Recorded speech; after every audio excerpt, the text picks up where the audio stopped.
Karla Jacinto Romero, the woman who actually had this experience, clarified what happened, what went wrong, and how she doesn't like that people are politicizing this in the first place. Yes, in fact, I hardly ever cooperate with politicians because it seems to me that they only want an image. They only want a photo, and that to me is not fair. I work as a spokesperson for many victims who have no voice, and I really would like them to be empathetic. All the governors, all the senators, to be empathetic with the issue of human trafficking, because there are millions of girls and boys who disappear all the time. People who are really trafficked and abused, as Senator Britt mentioned.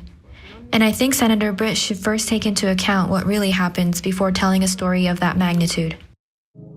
Yeah, telling a story that she either understood and chose to lie about, or, and we shouldn't write off this possibility, that Katie Britt met with this woman and thought, I'm gonna use this, and didn't even pay attention to the details.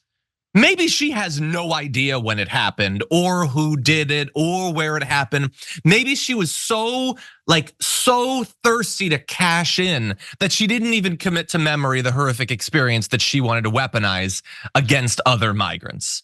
So alternate theory, I don't know which is true, but all of the options are bad. Final comment, Francesca. Final comment, I just think it also points to the bad faith ways that Republicans try to discuss sex trafficking with no seriousness of actually trying to stop it, whether happening in the United States, which it does, or happening abroad, which it does. And our border is very relevant to that discussion.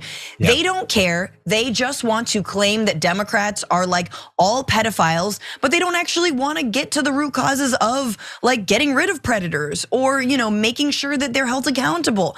Like they're hiding in their very ranks and they don't care.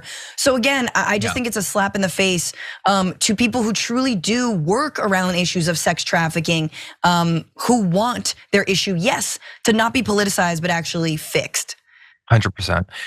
Final point I'll make, I've asked, on Friday's main show, I asked some hypothetical follow-up questions to Katie Britt about things like the abortion and stuff like that, but I have one more. So when we say that some migrants have horrific circumstances in their home countries that they're trying to flee, horrific economic circumstances, threats to their well-being, threats to their life, and they come here to flee that, and you ignore that, they're all just predators or whatever. Okay, well, you're using an example of someone who theoretically might want to come to America to get out of this horrific, unimaginable experience. Now, let's say that Karla makes it across the border and applies for asylum. Katie Britt, what would you like to happen?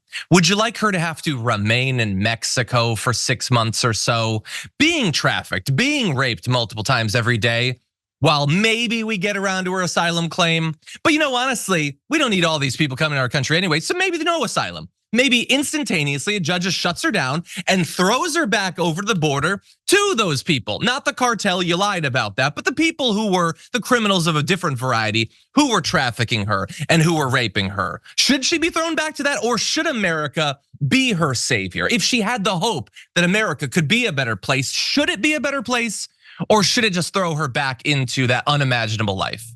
Katie Britt doesn't have answers to these questions. You just destroyed her. She's a housewife, John. That was like really rude.